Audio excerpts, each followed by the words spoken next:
ಓಂ ನಮೋ ನಾರಾಯಣ. ಓಂ ಹರ ಹರ ಮಹಾದೇವ್. ಹರ ಹರ ಮಹಾದೇವ್. ನಾವೆಲ್ಲರೂ ಕೂಡ ಈ ಸಲ ಕುಂಭಮೇಳಕ್ಕೆ ಬಂದಿದ್ದೀವಿ. ಪ್ರಯಾಗ್ರಾಜಲ್ಲಿ ಈ ಕುಂಭಮೇಳ ನಡೀತಾ ಇದೆ.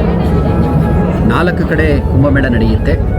ನಾಸಿಕಲ್ಲಿ ನಡೆಯುತ್ತೆ, ಉಜ್ಜಯಿನಿಯಲ್ಲಿ ನಡೆಯುತ್ತೆ, ಪ್ರಯಾಗ್ರಾಜಲ್ಲಿ ನಡೆಯುತ್ತೆ, ಹಾಗೆ ಹರಿದ್ವಾರದಲ್ಲಿ ನಡೆಯುತ್ತೆ.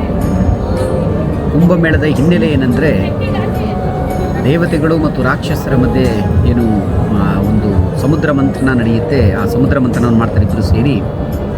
ಆ ಸಂದರ್ಭದಲ್ಲಿ ಉದ್ಭವಿಸಿದಂಥ ಅಮೃತ ಏನಿದೆ, ಅಮೃತವನ್ನು ರಾಕ್ಷಸರು ತೆಗೆದುಕೊಂಡು ಹೋಗೋದು ಕಥೆ ನಮಗೆಲ್ಲ ಗೊತ್ತಿದೆ. ಅದಾದ ನಂತರ ಅದನ್ನು ಮತ್ತೆ ತೆಗೆದುಕೊಂಡು ಬರಬೇಕಾದ ಸಂದರ್ಭ ಬಂದಾಗ ದೇವತೆಗಳೆಲ್ಲ ವಿಷ್ಣುವಿನಲ್ಲಿ ಕೇಳಿಕೊಂಡಾಗ ವಿಷ್ಣು ಮೋಹಿನಿಯ ರೂಪವನ್ನು ತಾಳಿ ಆ ರಾಕ್ಷಸರ ಹತ್ತಿರಕ್ಕೆ ಹೋಗಿ ಅಲ್ಲಿಂದ ಅದನ್ನು ಆ ಕುಂಭದಲ್ಲಿರುವಂಥ ಅಮೃತವನ್ನು ತಗೊಂಡು ಬರುವಾಗ, ಆಕಾಶ ಮಾರ್ಗದಲ್ಲಿ ಬರುವಾಗ ಅಮೃತದ 4 ಹನಿಗಳು ಕೆಳಗೆ ಬೀಳುತ್ತೆ. ಹಾಗೆ ಬಿದ್ದಂಥ ಹನಿಗಳು ಒಂದು ನಾಸಿಕಲ್ಲಿ ಹರಿತಾ ಇರುವಂಥ ಗೋದಾವರಿಯಲ್ಲಿ ಬೀಳುತ್ತೆ, ಹಾಗೆಯೇ ಉಜ್ಜಯಿನಿಯಲ್ಲಿ ಹರಿತಾ ಇರುವಂಥ ಕ್ಷಿಪ್ರ ನದಿಯಲ್ಲಿ ಬೀಳುತ್ತೆ, ಹಾಗೆಯೇ ಹರಿದ್ವಾರದಲ್ಲಿರುವಂಥ ಗಂಗೆಯಲ್ಲಿ ಬೀಳುತ್ತೆ, ಹಾಗೆ ಪ್ರಯಾಗರಾಜರಲ್ಲಿರುವಂಥ ತ್ರಿವೇಣಿ ಸಂಗಮ, ಗಂಗಾ ಯಮುನಾ ಸರಸ್ವತಿ, ಈ 3 ನದಿಗಳ ಸಂಗಮದ ಸ್ಥಳದಲ್ಲಿ ಈ ಅಮೃತದ ಹನಿ ಬೀಳುತ್ತೆ. ಹೀಗೆ ಈ ಅಮೃತದ ಹನಿಗಳು ಬಿದ್ದಂತಹ ಈ 4 ನದಿಗಳು ಬಹಳ ಶ್ರೇಷ್ಠ ಅಂತ ಅನ್ನಿಸ್ಕೊಳ್ಳುತ್ತೆ. ಪ್ರತಿ 3 ವರ್ಷಕ್ಕೆ ಒಮ್ಮೆ ಒಂದೊಂದು ನದಿಯ ಭಾಗದಲ್ಲಿ ಈ ಕುಂಭಮೇಳ ಆಯೋಜನೆ ಆಗುತ್ತೆ. ಈ ಸಂದರ್ಭದಲ್ಲಿ ಇದೊಂದು ವಿಶೇಷವಾದ ಮುಹೂರ್ತ. ಸುಮಾರು 40 ದಿನಗಳ ಕಾಲದ ಈ ಒಂದು ಮುಹೂರ್ತ ಏನಿದೆ, ಈ ಸಂದರ್ಭದಲ್ಲಿ ಆ ನೀರಿನ ಒಳಗಡೆ ಬಿದ್ದಂಥ ಅಮೃತ ಉಕ್ಕುತ್ತೆ ಅಂತ ಹೇಳ್ತಾರೆ. ಆ ಸಂದರ್ಭದಲ್ಲಿ ಬರುವಂಥ ಅಮೃತ ಸ್ನಾನಗಳು ಅಂತ ಕರೀತಾರೆ. ಅದು ಅಮಾವಾಸ್ಯೆ ಸ್ನಾನ ಇರ್ಬೋದು, ಪಂಚಮಿ ಸ್ನಾನ ಇರ್ಬೋದು, ಹುಣ್ಣಿಮೆ ಸ್ನಾನ ಇರ್ಬೋದು. ಈ ಥರದ ಸ್ನಾನಗಳು ಬಹಳ ಶ್ರೇಷ್ಠ ಅಂಥೇಳಿ ಆ ದಿನ ಲಕ್ಷಾಂತರ ಜನ ಸೇರುವಂಥದ್ದನ್ನು ನಾವು ಕಾಣ್ತೀವಿ. ಮತ್ತು ಇಷ್ಟು ಸಾವಿರಾರು ಜನ, ಲಕ್ಷಾಂತರ ಜನ ಒಟ್ಟಿಗೆ ಸ್ನಾನವನ್ನು ಮಾಡಿದಾಗ ಆ ನೀರು ಕಲುಷಿತ ಆಗ್ಬೋದಲ್ಲ ಅಂತಲೂ ಅನಿಸುತ್ತೆ. ಇದರ ಮೇಲೆ ಅನೇಕ ಸಂಶೋಧನೆಗಳು ಕೂಡ ನಡೆದಿರುವುದನ್ನು ನಾವು ಲೇಖನಗಳ ಮೂಲಕ ನಾವು ಓದಿರ್ತೀವಿ. ಕಳೆದ ಬಾರಿ ನಾನು ಉಜ್ಜಯಿನಿಯ ಕುಂಭಮೇಳವನ್ನು ಅದರಲ್ಲಿ ನಾನು ಭಾಗವಹಿಸಿದಾಗ ಅಂದಿನ ದಿನ ಏಕಕಾಲದಲ್ಲಿ, ಅಂದರೆ ಈ ಬೆಳಗ್ಗೆಯಿಂದ ಸಾಯಂಕಾಲದವರೆಗೆ ಸುಮಾರು 4.5 ಕೋಟಿ ಜನ ಸ್ನಾನವನ್ನು ಮಾಡಿದರು. 1 ವಾರದ ಹಿಂದಿನಿಂದ ಆ ನೀರನ್ನು ಸಂಗ್ರಹಿಸಿತ್ತು.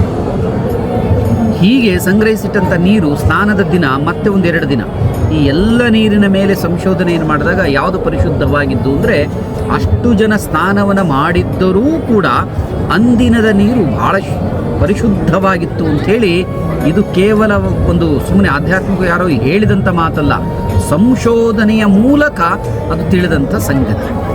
ಹೀಗೆ ನಮ್ಮ ಹಿರಿಯರು ಈ ಎಲ್ಲ ಒಂದು ಕಲ್ಪನೆಗಳೇನಿದೆ, ಇದು ಕೇವಲ ಕಲ್ಪನೆಗಳಲ್ಲ, ಇದರ ಹಿಂದೆ ಒಂದು ಸೈನ್ಸ್ ಕೂಡ ಇದೆ, ಒಂದು ವಿಜ್ಞಾನ ಕೂಡ ಅಡಗಿದೆ, ಆಧ್ಯಾತ್ಮಿಕವೂ ಇದೆ. ಇವೆರಡರ ಸೇರಿದಂಥ ಒಂದು ಸಂಗಮ ಏನಿದೆ, ಇದು ನಾವು ಏನು ನಿತ್ಯ ಈಗ ಕೇಳ್ತಾ ಇದ್ದೀವಿ ಅಥವಾ ನೋಡ್ತಾ ಇದ್ದೀವಿ, ಈ ರೀತಿ ಇದನ್ನು ಒಂದು ಸಂಗಮ ಸ್ನಾನ ಅಂಥೇಳಿ ಕರೀತಾರೆ. ಸೊ ಕುಂಭಮೇಳ ಅನ್ನೋಂಥದ್ದು ಇದು ಸಂತರ ಒಂದು ಸಂತೆ ಅಂತ ಹೇಳ್ಬೋದು. ಸಂತರಿಗೋಸ್ಕರನೇ ಇರುವಂಥದ್ದು. ಈ ಸಂದರ್ಭದಲ್ಲಿ ಸಂತರೆಲ್ಲರೂ ಬಂದು ಇಲ್ಲಿ ಸಾಧನೆಯನ್ನು ಮಾಡ್ತಾರೆ, ಸಿದ್ಧಿಯನ್ನು ಪಡಿತಾರೆ. ಸಿದ್ಧಿ ಪುರುಷರು ಕೂಡ ಈ ಸಂದರ್ಭಕ್ಕೆ ಬರ್ತಾರೆ.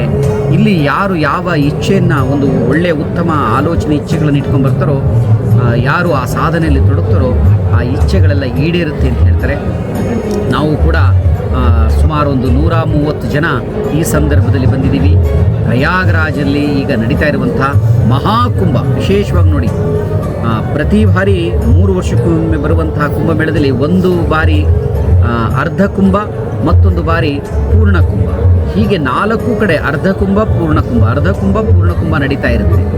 ಹೀಗೆ 4 ಕಡೆ 12 ಬಾರಿ ಕುಂಭಮೇಳ ನಡೆದರೆ ಒಂದು ಮಹಾಕುಂಭ ಅಂತ ಕರೀತಾರೆ. ಅದು 144 ವರ್ಷಕ್ಕೆ ಬರುವಂಥದ್ದು. ನಮ್ಮೆಲ್ಲರ ಪುಣ್ಯ ಏನಂದರೆ, ಕೆಲವರು ಇದರಲ್ಲಿ ನೇರ ಭಾಗವಹಿಸಿದ್ದೀವಿ, ಕೆಲವರು ದೃಶ್ಯ ಮೂಲಕ ನೋಡಿದ್ದೀವಿ, ಕೆಲವರು ವಿಷಯಗಳನ್ನು ಕೇಳಿಸಿಕೊಳ್ಳುವಂಥ ಅವಕಾಶವೂ ನಮಗೆ ಸಿಕ್ಕಿದೆ. 144ನೇ ವರ್ಷದ ಮಹಾಕುಂಭದ ಸಂದರ್ಭದಲ್ಲಿ ನಾವೆಲ್ಲ ಜೀವಿತಾವಧಿಯಲ್ಲಿದ್ದೀವಿ. ನಮ್ಮ ಜೀವಿತಾವಧಿಯಲ್ಲಿ ಇದು ನಡೆದಿದೆ ಅನ್ನುವಂಥದ್ದು ಬಹಳ ಒಂದು ವಿಶೇಷವಾದಂಥ ಒಂದು ಸಂಗತಿ. ಯಾರ್ಯಾರಿಗೆ ಸಾಧ್ಯವಾಗುತ್ತೆ ಆ ಥರದವರು ಇನ್ನೂ ಫೆಬ್ರವರಿ